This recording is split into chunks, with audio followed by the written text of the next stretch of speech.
Hey everyone, how's it going? It's Russell here, and with rising concerns about the Omicron variant, the Canadian government has extended two benefit programs that have existed for quite some time and created a brand new one. They have the Canada Recovery Caregiving Benefit, the Canada Recovery Sickness Benefit, as well as the Canada Worker Lockdown Benefit. And just today, with the Canada Worker Lockdown Benefit, they expanded this eligibility so that so many more people will be eligible for this benefit. So in today's video, we're going to both review the benefits that have been out for some time to let you know if you're eligible for them and if those are the ones that you should be applying for. And we're going to go over these new changes to the Canada Worker Lockdown Benefit so that you can know what's going on now that they've announced these additional changes.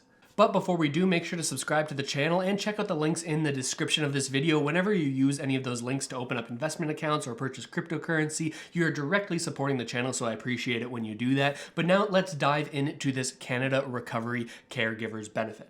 This benefit has existed since the start of the CRB, but unlike the CRB, the CRCB, the Recovery Caregiving Benefit, was extended once and then now extended again. There's a maximum of 44 weeks that you can apply for this program. Many people may have already applied for it, and as a result, have 42 weeks applied for. So those people would have 2 additional weeks. But if you're somebody who's never applied for this and you meet the following criteria that we're about to cover here, then this could be the benefit for you, because it is the benefit that has the highest dollar amount, $500 per 1 week period, which is the same as the original CRB before it was reduced. And this benefit is meant for people who are employed and self-employed, but they're unable to work because they must care for their child under 12 years old or a family member who needs supervised care. So this is for if their school closes, if daycare closes, or if you have an elderly parent perhaps that you're looking after and need to do so as a result of COVID, this could be the benefit for you. But there are a number of different eligibility requirements that you must meet. The first one must be that for reasons due to staying home as a result of COVID, you're unable to work for at least 50% of your scheduled work week, and you have to be caring for the child or this family member for one of these reasons. Their school's closed, daycare's closed, those types of things. Their regular care services are unavailable, and the person under your care is sick with COVID or is at serious risk of health complications if they actually do catch COVID. So these are some of the eligibility requirements. It has to be the only benefit that you are applying for. You can't double dip on multiple benefits. You have to reside in Canada. You have to be present in Canada when you're claiming it, at least 15 years old. And here's when you have to have claimed or have earned $5,000 in income in either 2019, 2020, 2021, or in the previous 12 months. And this does include employment income, and it also includes other benefits. So if in previous years you were able to be eligible for the CRB or the CERB, well then you can count that in the $5,000 minimum that you have to have made in those previous years to be eligible for this benefit. If this is something that it sounds like you might be eligible for, I'd recommend going to the CRA's website or just Googling CRCB to read all of those eligibility requirements to make sure that you're actually eligible before applying. For this program, you apply on the Monday of every week that you are claiming the benefit, so it's likely that this upcoming Monday will be the first day that you can apply if you're not trying to apply for retroactive periods that have already happened where you were also eligible. However, if you're someone who's not actually caregiving for somebody and instead has symptoms of COVID or has to quarantine because of these regulations and you have to stay home, well then in that case, you might want to go for the Canada Recovery Sickness Benefit.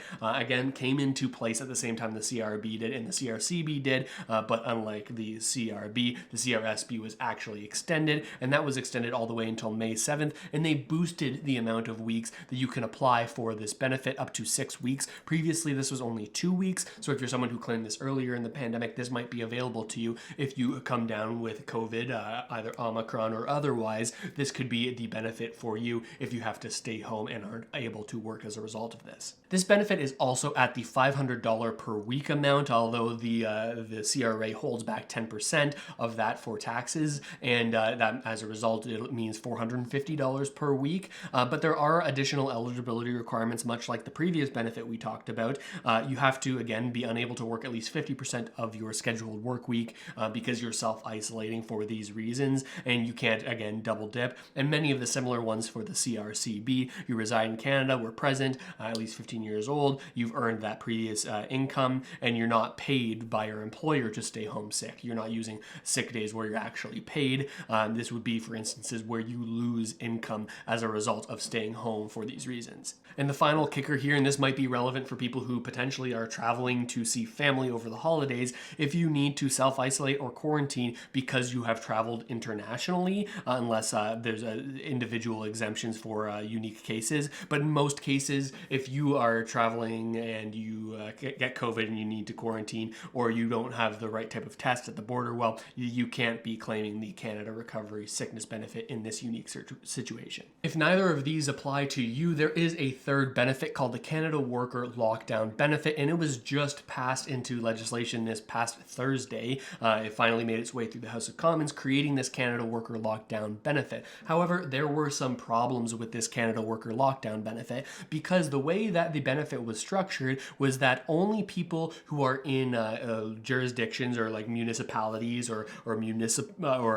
provinces that have actually claimed a full 100% lockdown, you have to be under that type of lockdown in order to be able to apply for this benefit. Now, there haven't been any lockdowns of this type for quite some time, and as a result, people were frustrated because while they typically would apply for a benefit or qualify for a benefit, because of these very, very tight wording issues, they weren't able to apply. And well, the government took a lot of flack for that, and today in a press conference, the Prime Minister and Chrystia Freeland announced that they were going to be loosening these guidelines to allow for more people to be eligible for this program. So first, we're going to go over the actual eligibility requirements for the Canada Worker Lockdown Benefit in its original form, and then I'm going to explain what changes were made to those original eligibility requirements that allow for far more people to be able to apply for this benefit. And here in the actual text of the bill, you can see that the eligibility requirements look a lot like the CRSB and the CRCB. They say that a person is eligible for a lockdown benefit for any 1 week that falls within the period beginning on October 24th, 2021 and ending on May 7th, 2022. You have to have a SIN number, at least 15 years old, be resident and present, and you also have to have earned those $5,000, but not back in 2019. This is important to note that $5,000 has to be earned or made as part of your income in 2020 or 2021 or the 12-month period preceding the day on which you apply for the benefit. However, many people will be happy to know that there are many different incomes that are counted for this: employment, self-employment, any benefit like Canada Recovery Benefit, Canada Emergency Response Benefit, or even the CRCB and CRSB from previous years, as well as other allowances and any other source of income that is prescribed by regulation. So they can make changes to this in the future if they'd like as well. Here's a little bit of looseness in the language because they say that you have to be applying for reasons related to measures imposed by a lockdown order that applies in a lockdown region. This is where it gets a little bit loose on like, is your work truly affected by this lockdown order? But they go into a little bit more detail here, saying that you need to have lost your employment in the first day on which the measures referred to in subsection 3.2 began to apply in the lockdown region, and that ends on the expiry of the week, and they were unemployed during the week. So this is all sort of just talking about the time periods that you can apply for. This will be applied for weekly, and if it follows the same patterns as previous benefits, it will be applied for on Monday and you'll be applying for the previous week. So at the end of the week, you'll not have had any benefit for the week, but on that following Monday, you apply to get that week's payment retroactively. Any other key thing to note here is that much like the other benefits, you need to be able to demonstrate a reduction of at least 50% in your average weekly employment or self-employment income in order to be eligible for this Canada Worker Lockdown Benefit. And this is something that's a little bit subjective as well too, depending on the way that you calculate your individual income and what weeks you're using to compare this reduction in income, because we don't have all of the details on exactly what they're going to be looking at to determine this reduction in income. But this is one of the main things that they emphasized during this press conference, where where they announced these changes to the Canada Worker Lockdown Benefit. The main change, however, though, was the change in definition from what a lockdown was previously for this bill, an entire lockdown, 100% shutdown, that's the only time you can apply for it, to now the looser regulations that allow for any jurisdiction that has a 50% reduction in capacity limits in their area to be included in the definition for a lockdown. Let me show you this text update we got from Chrystia Freeland that goes into a little bit more detail on how exactly this is going to work. The official text from Freeland's office says that they're going to expand the Canada Worker Lockdown Benefit to include workers in regions where provincial or territorial governments have introduced capacity limiting restrictions of 50% or more. So if you're in an area that says, hey, the restaurant can only have 40% capacity, well, or rather have 60% capacity, a 40% reduction, well, this wouldn't apply to your area. So only places that have that 50% reduction in terms of capacity limits, and as announced previously, it's $300 per week. This is the lowest benefit amount that you can get compared to the Canada Recovery Sickness Benefit and the Canada Recovery Caregiving Benefit. And again, people, like we saw in that legislation we just read through, people who have lost 50% or more of their income as a result. Now, this isn't something that you can apply for entirely retroactively back to October 15th, which is the original date for retroactivity for the Canada Worker Lockdown Benefit. These new looser regulations only apply from December 19th, 2021 to February 12th, 2022. So that's retroactive for like 1 week of like this current week that we're in right now. So likely this allows people who meet all of these new looser requirements to apply for the first time on this upcoming Monday, as long as the CRA doesn't get affected by the holidays in their ability to update their websites and to allow for more regions to be considered under lockdown. That's one thing that could put that Monday date of application at risk, but so long as they have the resources to make the appropriate changes, it would make sense that this upcoming Monday would be the first day that you can apply for this $300 or $270 after tax per week benefit called the Canada Worker Lockdown Benefit. And another key difference here that is different from other benefits, previously with the CRCB, CRSB, and CRB, you had to be ineligible for EI to apply to this program, to those programs, but that's not the case here. They say, oh my gosh, that's big, we're not going to do that highlighter. They say that you have to be, this has to be available to workers who are, one, ineligible for employment insurance, but also those who are eligible for EI.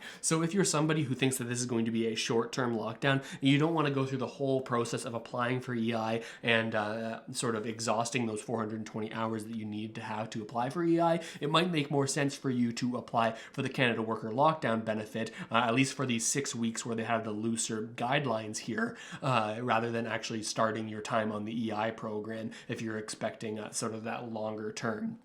And it seems here that the workers are going to attest that they have lost the 50% or more of their income as a result of COVID-19 related lockdowns during the applicable period. This is something that is also important to note because in previous instances you had to actually verify your income and contact the CRA, and this would take potentially months. So it's good to see that this is going to be an attestation which may be checked later on, but for now you have to just only give a check mark that confirms that you have lost 50% of your income as the rules in this Canada Worker Lockdown Benefit clearly lay out.